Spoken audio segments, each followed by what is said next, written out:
I want to say one thing that you said because it's so good. Because people think Jay Kinder is the best recruiter on the planet.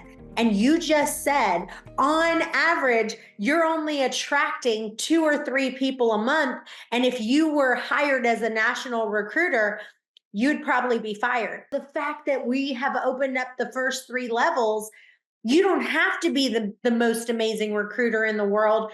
You can attract maybe 1 person or 2 people, and now it's like a huge funnel that opens up. This is so important, right?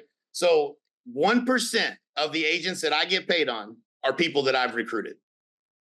1%. I have 83 agents that I personally invested in 7 years. That is not a lot of people. Now, there's been some that have come and gone. So it's probably like 150, 160 or something along those lines. So people get in the business, get out of the business. I can't, change that. That's going to always be the case.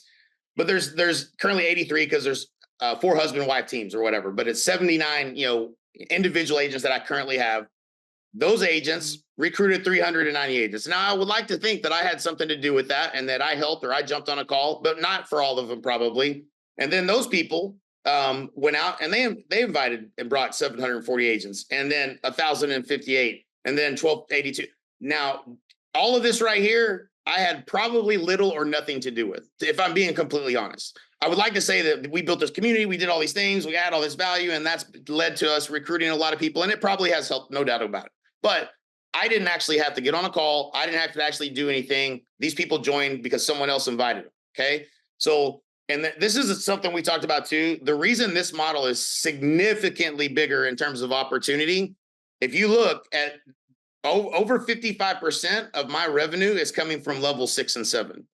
You don't get the kind of growth in the multiplication of this until you get deeper in the organization. So the majority of my revenue share and the agent over time, it's not immediately this way, but over time that will become your biggest levels. Those other models don't pay out on these levels. So that's like cutting 50% of the opportunity out of the opportunity when you only have 5 levels. This compounding effect gets bigger every level. So that is a huge distinction. And again, so it's not just the work you're going to do, it's the work of others that's going to be what, and part of what I struggled with this model was that I actually have no control over whether that's going to happen or not. And it bothers me because I like to do things where I can move the needle, right? Like if I'm doing the work, I know what I'm capable of and I'm moving the needle. And the needle's just pegged the whole time. Like you can try to do everything you can to get people to do it, but some people are going to be out there doing it. Some people are not. And that's just going to be how it is. And so, it's a matter of finding people that a handful of people that think like you think and that want to create passive income. Yeah, I want to make, $500,000 a year selling real estate, but I'd like to get to 20,000 a month in passive income through revenue share. That would change my life, right? Like I don't need to go to 750,000 in income selling real estate. I can stay at 500,000 and create 250 in passive income that pays me for 10 years. That's going to multiply and grow. That's a way better, use of your time as opposed to what I used to coach people to do is, hey, let's go from 100 to 200 to 400 to 500 transactions. And you're going to work, more hours and you're going to have, very transactional. You erase the board every month and got to do it again. And it's not multiplying. There's no multiplication effect to it. It's just, income based on what you're actually doing with your time. This is the transaction treadmill. And they taught all of us that got into real estate this. They trained us based on the awards and the award ceremonies, and we all wanted to be on stage and we all wanted to get the awards for selling the most houses. And so what were our goals? Transaction goals. That's not the goal. The goal, you can't take transactions to the bank. You can't take awards to the bank. It is about net income, period. That is the goal. How much net income? The revenue that I made in revenue share is 95% margin. I have no expenses. So like there's literally almost no expenses. A very small amount of money it goes out for the money that I'm creating in revenue share. So every other business I've ever owned, it's maybe 10 or 20% is the margin that goes to the bottom line. So I got to make $10 million in my coaching company for me and Mike to make $1 million a piece. And, that's a lot of people to manage. It's a lot of headaches to manage. It's a lot of hours. It's, there's no days off, and I can generate $1 million of income from that business, or I could generate $1 million and have none of those expenses, none of those people. And that's what we saw in this model is super high margin, an opportunity to create passive income by helping others. And for me, this is important. I think a lot of people get to this point, and hopefully some of you feel this too, is like, what my fulfillment meter is. So I did an event in Cleveland called Agent to CEO, and we teach people how to go from being an agent to being the CEO and running a business. And it is hard to do. Let me tell you, it is really, really hard to do what Chantel has done, what I've done in building businesses. Very hard to do. But if you want to do it, we can help you do it. And so we do this event. And at the event, a guy comes up to me. He's the #1 Century 21 agent in the world. And I was there 7 or 8 years ago, and he asked me a question, and he said, "You want to know what you told me?" And I'm like, "I have no idea. Whatever I told you, you went out and did something, and now you're #1 in the world. So I can't wait. I hopefully said something smart." And he told me what I told him, and it was about focusing on the listing side of the business and shifting to building his own personal brand, which is what I had done. And it was the advice I would give anybody based on where he was at the time. I just joined EXP, or was about to join EXP. So I had not had the experience of having revenue share. And so he came up to me and said, "Would you give me that same advice today?" And I said, "I wouldn't." I said, "I would not give you that same advice today. I would give you different advice today. I would tell you to leverage what you've built to go attract other people to this company and get paid passively. And you wouldn't be working weekends and you wouldn't be working evenings." And that's what I learned, right? So like I learned something new, but I bump into the guy. But what fills my tank is when I get to meet people and I help them and I said something to them that helped change the trajectory of their business or their life. Like, I want to do more of that. Like, that to me is not work. Like, my cup is fullest when I'm having those one-on-one conversations with somebody who wants my help and is trying to do something and I can help them. And so for me, it's not about the money as much as it is about like, am I spending my day doing things that I feel fulfilled at the end of the day? Let me ask you real quick. Can you show real quick what you've made so far this year? Yeah. Or you can do it last month. I think I can click on this. So, and keep in mind, like, so this is the lowest number of real estate transactions annually we've seen in 20 years, right? So we're headed for 3.9 million sales across the US. This is down 40% over the last 2 years. This is the lowest it'll ever be, because this is a time that when more sales happen in real estate, this number goes way up. And so this is the lightest that it's been. So this is every single month just deposited into my account. And April was 300,000. And you go back a couple of years, it was more because there was more sales, right? So 432,000 in 1 month. It's cyclical, right? So we know that in the wintertime there's less home sales than there is in the summertime. So my revenue share is paid out based upon number of home sales. And so, it's every single month, it's $250,000 a month, every single month at minimum. So that's just getting deposited into my account, whether I answer the phone or not, whether I get up or not, whether I get on this call or not, that money gets deposited every month, no matter what I do. That is life changing. And I understood that when I saw Rob Flick and he showed me his check was $156,000 in a month. And I asked him, "How did you do it?" And he told me how he did it. And I knew that he didn't do what I know. And that was how to use marketing and digital marketing to create an offer. It's how I sold products to real estate agents. I've been doing it for 7 years. Okay. Anything that you're going to do is going to take time for you to see the results. I didn't get big checks the first 6 months of doing this. It was little bitty checks, but I stayed the course because I understood the math, and the opportunity was bigger than anywhere else I could have pointed my attention. Right. And so that's what's possible. And, Dan Hillsman, my favorite stories are the most average people that would say, and Dan Hillsman told me when he joined, he's like, "I don't know about this revenue share, Jay, but I know you can help me grow my business. So, I'm going to go ahead and come over and join." And then, he asked me about the revenue share, and I said, "Do this." And he went and did that and it worked. And then he kept doing, and this is all in the training. He followed the process, created a wealth chart. He made a list of people. People were reaching out to him when he made the switch over. He had conversations. He put them on a call with me. I helped him recruit every single one of them. And I did 150 three-way calls with Dan Hillsman. And, you look up 5 years later, Dan Hillsman's got 1,000 people. And he's making $500,000 a year in passive income. He's completely retired from selling. He'll never have to sell another house again. Chantel, you've never sold a house in a long time. I haven't sold one in probably 15 years since 2011. Was the last time I actually, had to sell a property. And so, we've gotten out of the production, this transaction treadmill, but we were all trying to figure out what's the best way to do it. This, to me, unless you have a lot of cash sitting aside, or you're making a really high income and you have, sheltered your taxes as much as you can, it's going to take you 10 years, 15 years, 20 years to create enough passive income that you could do that in 3 to 5 years here. without having to make the investment, without actually having to have the income. It's, there's no cost associated with recruiting an agent. And so that's why the opportunity is so big. It never existed before in the history of real estate. And, these other companies are not going to survive. There's all these agents are coming to EXP or they're coming to one of the other models, but they're not going to stay where they're at. And so the next, my opportunity since I've been here was that 90,000 agents that are here. Your opportunity is the next 400,000 that are going to be coming over the next 5 years. You got a bigger opportunity than I had. So I want to say one thing, and that is revenue is for vanity, profit is for sanity. Mm-hmm. And I want people to understand, when you make a higher income, it's not the only factor that determines success. It's not how much money you make, but it's how much money you keep and how hard it works for you and your generations for beyond. And my thing is this, we have spent at Canzel, we spent over $2 million on technology. At one point, we had 6 full-time web developers that we had to have to keep everything functioning and growing. All of the admin staff, all of the money, every time we got to 20 states, anytime someone from a new state wanted to open up, now I have to pay all that money. It's thousands of dollars to get into the MLS.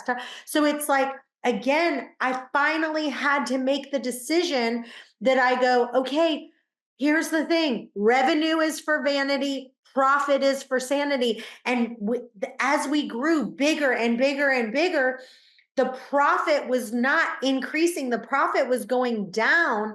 And so I had to make the decision, listen, we have to still be able to be very highly profitable as well. And so that was a big factor for me in making this decision and 100%. Me going, okay, with 7 levels. And like you said, it still has to be in a place where you can take, everyone can still grow and everyone can take it to the next level. And the truth is, the operations and all of that, that's the hardest part. And a lot of these companies haven't gotten to the place that it was rocky, right? To have operations dialed in across all 50 states and to be able to deliver, pay your agents on time, have great, resources for all your agents, great training, great, state by state, all the changes that happen, like to get that machine running, you're going to go through some growing pains where, man, we had the wrong hire in this place. We had the wrong hire in that place.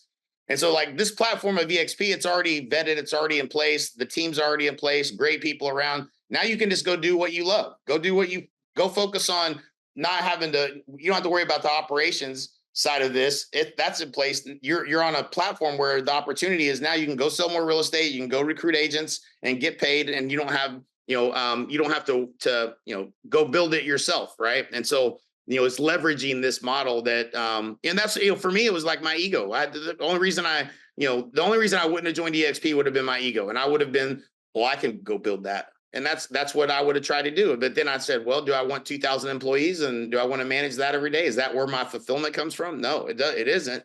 And so, joining, something that was already built made more sense than trying to build it. And so, that's, that now we can focus on, and Chantel can focus on now, adding more value to her people as opposed to every day being in operations meetings, trying to, keep the wheels between the ditches while you're trying to grow a business. It's just a different, a different mindset that you get to be in. You get to actually be, having conversations every day with agents and helping solve their problems as opposed to worrying about operations. This is what I know. Like if you can get to 50 agents in your organization, you can get to 500. If you can get to 500, you can get to 5,000. This is that simple. Like it's just a matter of, how do I get to my first 50 and staying focused on that? Because once you get to 50 agents in your organization, there will be 3 to 5 people that are recruiting more than you will, right? There's going to be 3 to 5 people in your organization, no matter who you are and how you attracted them that say, show me again how you're making 400 grand a month. That's what I want to do. It's not going to be all of them, but there will be a couple that are, and those people will start helping you grow. And that is the process, identifying our leaders, and it's leaders creating leaders. We teach them a process. They follow that process. They teach their people that process. They follow that process. If everybody does that, this thing duplicates. If one of us, for instance, I use GoGo as an example. GoGo's amazing. I cannot do what GoGo does. If y'all haven't followed GoGo's great. She is articulate. She's beautiful. She's funny. She's smart, wicked smart. I cannot do on social media what GoGo can do. Can't do it. So that's great that she can do that, but her people that she brings to EXP can't be GoGo either. So it doesn't duplicate being GoGo. So that doesn't necessarily translate to attracting agents. It does for her, but it doesn't duplicate. Does that make sense? So the system, the process has to be duplicatable, so simple that anyone can follow it. The only thing you have to learn how to do is invite. You invite people to a live presentation, you invite people to a live event, or you invite people to watch a video. If you can just get people excited enough to watch a video, not try to recruit them to EXP. The video that we use it's on the website, on the Honey Badger Nation website, is about how to grow their business. It's not about how to recruit. It's not about how to build passive income. We're approaching people where they're at. I'm here and I want to go to here in my production. And we show them how we're going to help them do that. Oh, by the way, there's also this opportunity to create passive income. And so that's the approach we take. But if you invite people to that presentation and then they watch it and you can track and see that they watched it, and then you put them on a call with me or Chantel and they have a conversation with us and we unpack their goals and where they want to go and where they, how they want to get there, they're going to, at the end of that call, 80% of the time, if they watch that video, they're going to be like, what's the next step? And they're going to come join us because they're going to see that this is a better way for them to accomplish their financial goals with our help as their business partners than where they're currently at. That's the process. It's that simple. Where people make mistakes in recruiting is they go out and they try to talk about EXP. Well, guess what? Everybody thinks they know what EXP is. What they don't know is they don't know what partnering with all of us at EXP is. It's completely different because you get a whole lot more by being partnered with us than you do if you just joined EXP somewhere under somebody else. And so it's just learning that process is the key to building in real estate and building your revenue share. Follow the process, be a good student, follow the process, and you'll be able to attract agents. And once you realize I'm not selling EXP, I'm not trying to recruit you. I'm just trying to get to know where you're at, what you're trying to accomplish, get you to consume enough information to be interested. And then I'm letting somebody else make the sell. And the beauty of these three-way calls, and people don't get it. I did 1,000 actually in my schedule once. I did 999. My first year, I did 999 three-way calls. I felt like I did a lot more than that. So it's not that many when you divide it by the days, but it was 999 three-way calls. The beauty of a three-way call is if somebody's interested and they say, I'd like to know more. Hey, well, I know this, this person that, that's really killing it at EXP. They're great. If I could get them on a call to answer any questions, would you be willing to jump on with them? They don't look at me as someone that's trying to recruit them. They don't make the connection that I'm in their revenue share group and I would win if they come over. But if you're trying to recruit somebody, they feel like, oh, you're just trying to recruit me. That's how you feel when you're getting recruited. And so whenever you put them on a call with somebody I'm going to win. If you recruit them, I win. They're going to win. Ultimately, the agent that invite them is going to win, and I'm going to win. So by that three-way call is non-threatening. It's non-threatening. They're just like, wow, I can't believe this guy jumped on the call and he's actually trying to help me. And so they don't feel that the guard's not up like, oh no, you're just trying to recruit me. They're actually listening to, how we might be able to help them best. And so that's a real secret weapon. We learned this from network marketing. Brian Carruthers wrote a book called Building an Empire. I devoured that book, learned the principles, applied, adapted, adopted, applied it, built the training around it. And that's how we do agent attraction. We invite, they consume enough information to know what the actual offer is. And then you put them on a call with someone else and let them close them. And that, the people that I know will make the most money revenue share are the people I see in my calendar the most, period. Do you want to learn the proven blueprint to double your business with Chantel Ray? Then join our free call where we're going to teach you how to consistently double your closings, how to establish a dominance in your market, and how to maximize passive income. Learn how to stop trading time for money by creating multiple streams of income.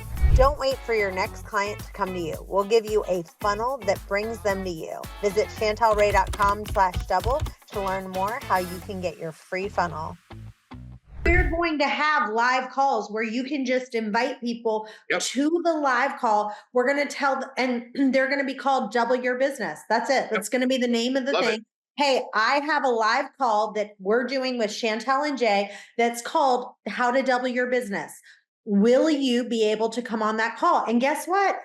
All we're asking you to do is to get people on that call. And then if they go, hey, I'm finding value from this, right? Then they will then end up being able to, go in your downline with very little effort from you. We're doing a lot of that heavy lifting for you.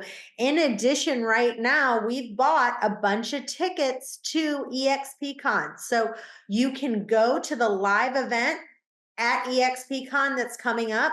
The ticket will be free for you. And if you have someone that you want to bring with you, that we'll pay for their ticket. The tickets are $1,000. $1,000, yeah. So it's going to be a serious event. The speakers are like huge speakers. I mean, they're paying $20,000, $30,000 just for some of these speakers to come on. And that's why the event costs so much, because it's expensive to bring some of these big. Yeah, everybody's goal should be, especially since you don't have to pay for it, for sure. Yeah, you should be like, who do I know that I can invite that would be absolutely kill it at this agent attraction? Because you're going to get paid off the people they bring anyway.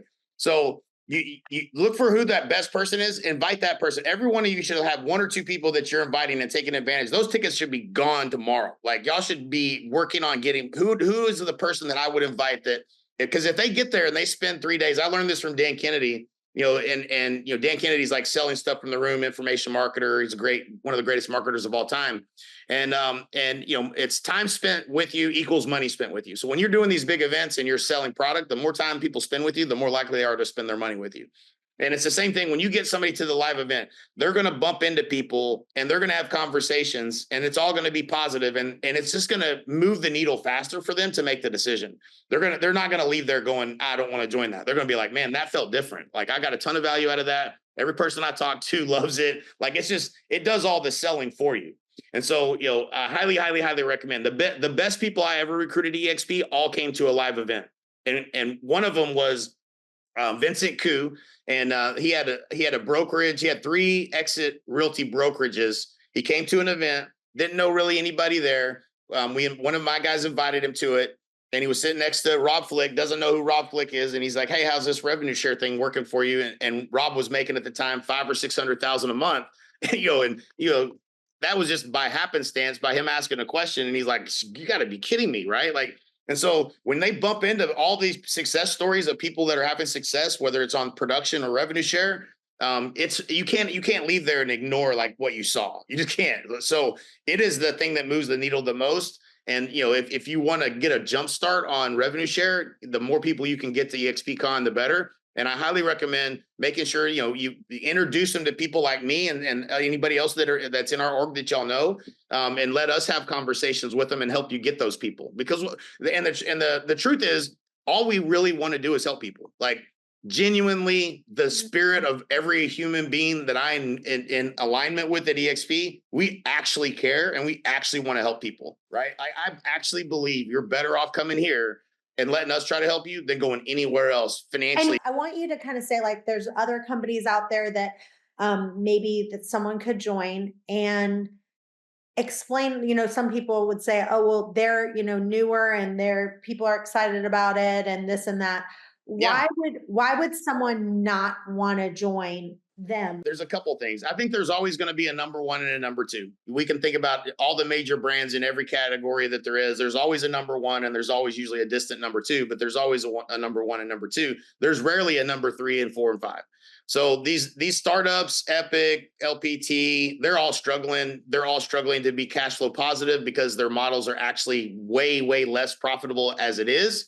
So even as they grow, they're not making money and they have to change their model. We had to do the same thing. We had to make changes along the way. They're going to have to make massive changes. So the big threat when you join one of these companies, and it was for us when we joined EXP, we had to consider this, is we have no control. They could change anything at any time and there's nothing we can do about it.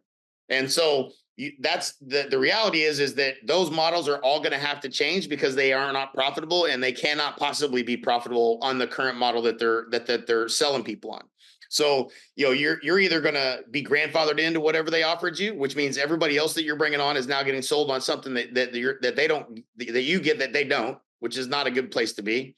Or everybody's going to take a hit, and in order for the company to survive, and whatever they pitched to you is not what you're going to be getting ultimately. And so that change is absolutely going to happen. It did for us. The difference with us is it changed in ways where, as key leaders in the company, they invited all of us and got our feedback. And we said, what's more important is is maintaining our growth. And if that means that those of us that are getting paid a whole lot of money should get paid a little bit less in order to make sure everyone else is winning, we all agree to that. And that's kind of the culture of EXP. We don't know what's going to happen with some of these companies. Some of them will make it and be successful. Some of them won't.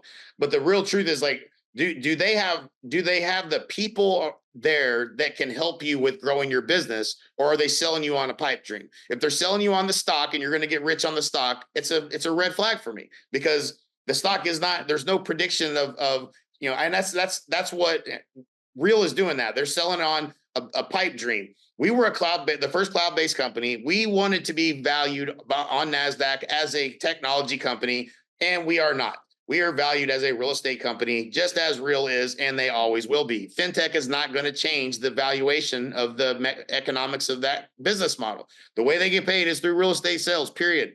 So it's a pipe dream, and you're selling opportunity. When you're selling opportunity, you just have to know that you may or may not come true. You're selling something that doesn't exist. So a lot of people get excited that maybe I'm going to get lucky and that stock's going to go through the roof and I'm going to get rich.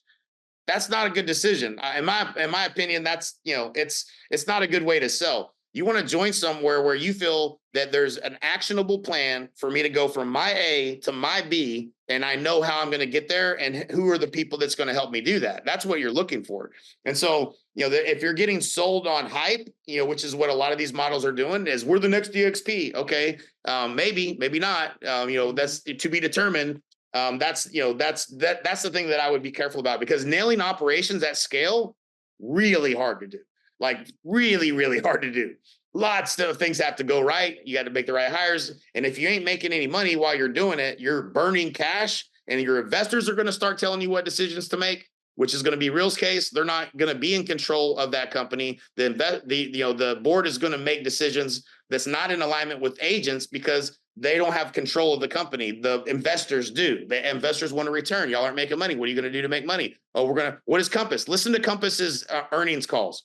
And Compass's earnings calls, the last 3 years, they have talked about how they're going to take more from the agent publicly as the way to profitability in that model. We're cutting expenses and we're going to take more from the agents. That's the damn company saying out loud and publicly to the investors that have invested in them that we're going to just take money from these stupid agents that don't seem to know that we're not looking out for their best interest. We're just trying to turn a profit for our investors. That's not what's best for agents. That means you're a frog in a boiling pot and they're going to take from you. And so that's not EXP. We're the only debt-free company that's publicly traded and profitable. And the decisions that Glenn makes for this company start running through filter number one. Is this better for our agents? Yes or no? It's not based on, what do the investors want to see with the stock?